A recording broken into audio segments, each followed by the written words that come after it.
Perkenalkan, kami dari kelompok 7 ingin mempresentasikan hasil kerja kelompok kami yang berjudul mengenai realitas media dan produksi sosial media massa.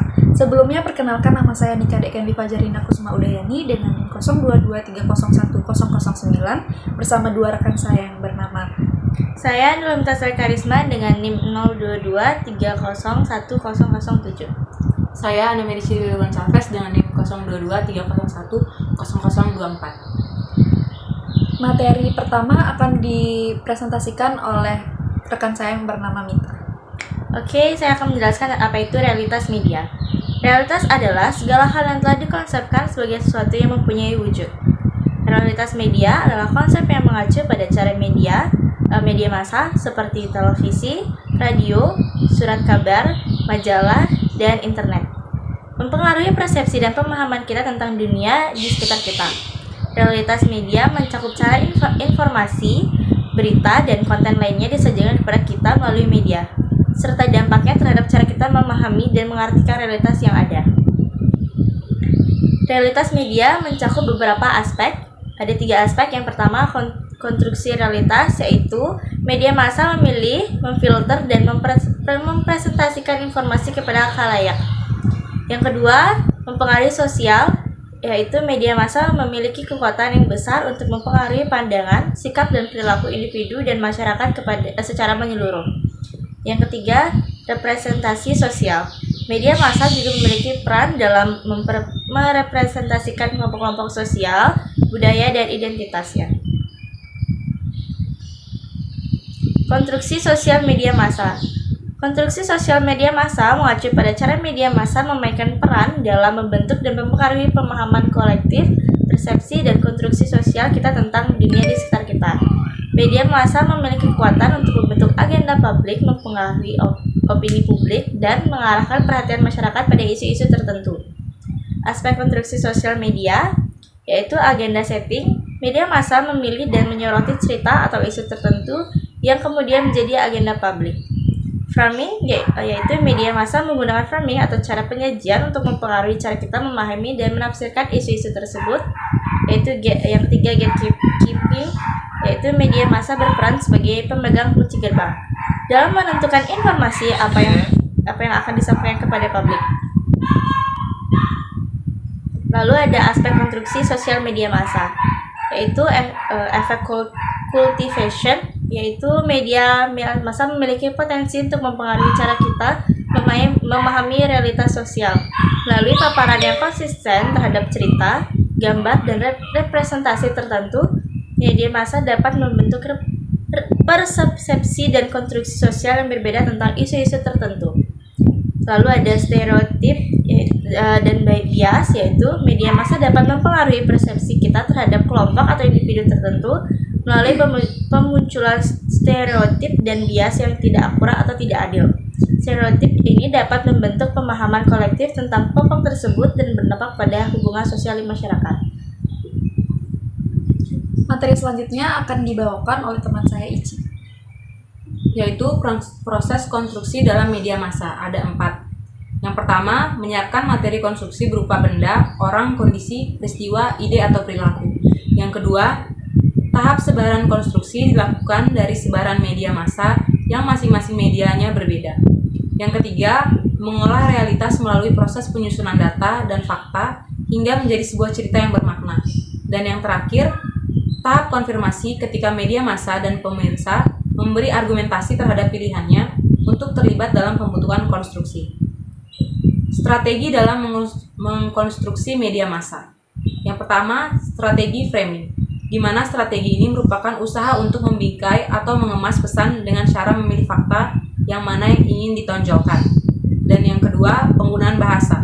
Bahasa dalam media massa bisa berupa bahasa verbal seperti tulisan dan lisan maupun nonverbal seperti gambar dan grafik. Yang ketiga, penggunaan sumber dan narasumber. Media massa dapat menggunakan strategi ini untuk mempengaruhi konstruksi berita. Mereka dapat memilih dan mengutip sumber yang sesuai dengan agenda atau sudut pandang tertentu, serta memilih narasumber yang mendukung narasi atau tujuan yang ingin mereka sampaikan. Yang keempat, pemilihan gambar dan visual. Penggunaan gambar dan visual dalam media massa dapat sangat mempengaruhi persepsi dan emosi publik. Yang kelima, pemberitaan berulang. Media massa sering menggunakan strategi pemberitaan berulang untuk memperkuat atau mengarahkan pandangan publik. Dengan mengulang cerita atau tema tertentu secara konsisten, media massa dapat mempengaruhi persepsi dan pemahaman publik terhadap suatu isu. Dan yang terakhir, penempatan produk atau paid content. Strategi ini melibatkan penempatan produk atau konten berbayar di dalam berita atau program media massa. Hal ini dapat mempengaruhi opini dan preferensi publik terhadap produk atau layanan tertentu. Selanjutnya adalah teori paradigma. Teori paradigma merujuk pada kerangka pemikiran atau perspektif teoritis yang digunakan untuk memahami dan menganalisis fenomena sosial dalam masyarakat. Ada 3 teori paradigma yang paling terkenal dalam sosiologi. Yang pertama ada paradigma fungsionalisme. Fungsionalisme melihat masyarakat sebagai sesuatu sistem yang terdiri dari berbagai elemen yang saling berinteraksi untuk menjaga keseimbangan sosial. Lalu yang kedua ada paradigma konflik. Paradigma konflik menekankan pada ketimpangan, kekuasaan, konflik sosial, dan pertentangan kepentingan dalam masyarakat. Teori ini melihat masyarakat sebagai arena pertempuran antara kelompok yang berbeda untuk sumber daya, kekayaan, dan kekuasaan. Lalu yang ketiga ada paradigma interaksionisme simbolik. Paradigma interaksionisme simbolik fokus pada makna yang memberikan oleh individu terhadap tindakan sosial dan interaksi sehari-hari. Teori ini menekankan pentingnya simbol bahasa, interpretasi, dan proses sosial dalam membentuk pemahaman individu tentang realitas sosial. Selanjutnya ada diskursus teknologi komunikasi di dalam masyarakat. Diskursus tentang teknologi komunikasi mengacu pada berbagai perdebatan, pemikiran, dan analisis yang terkait dengan pengaruh dan dampak teknologi komunikasi dalam masyarakat. Diskursus ini mencakup berbagai aspek termasuk perkembangan teknologi komunikasi, penggunaan sosial media, perubahan pola komunikasi, akses informasi, dan transformasi sosial yang dihasilkan. Diskursus teknologi komunikasi merujuk juga pada diskusi dan analisis mengenai peran, dampak, dan perubahan yang dihasilkan oleh teknologi komunikasi dalam masyarakat. Lalu selanjutnya ada diskursus teknologi komunikasi di masyarakat menurut Burhan Bungin.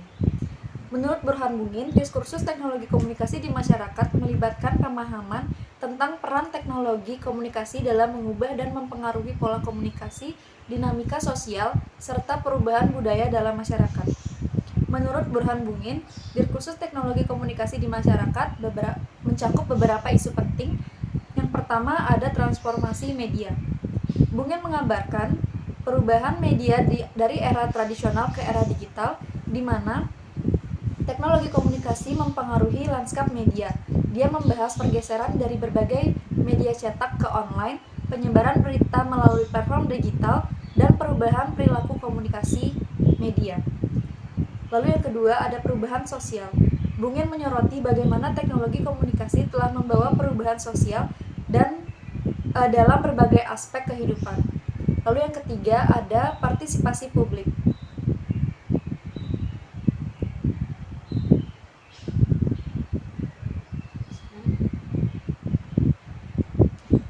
Lalu ada partisipasi publik. Bungin menekankan pentingnya partisipasi publik dalam diskursus teknologi komunikasi. Dia membahas bagaimana teknologi komunikasi, terutama media sosial, telah memberikan kesempatan bagi individu untuk menyalurkan pendapat, terlibat dalam isu-isu sosial dan politik. Lalu yang keempat ada konstruksi identitas. Bungin menjelaskan bagaimana teknologi komunikasi memainkan peran penting dalam konstruksi identitas individu dan kelompok. Lalu yang kelima ada tantangan dan implikasi. Bungin juga mengidentifikasi tentang tantangan dan implikasi dari penggunaan teknologi komunikasi dalam masyarakat. Dia membahas isu-isu seperti privacy, keamanan, disinformasi, dan ketimpangan akses teknologi yang perlu diperhatikan dan diatasi. Sekian presentasi dari kelompok kami. Jika ada kesalahan mohon dimaafkan. Kita tutup dengan terima kasih.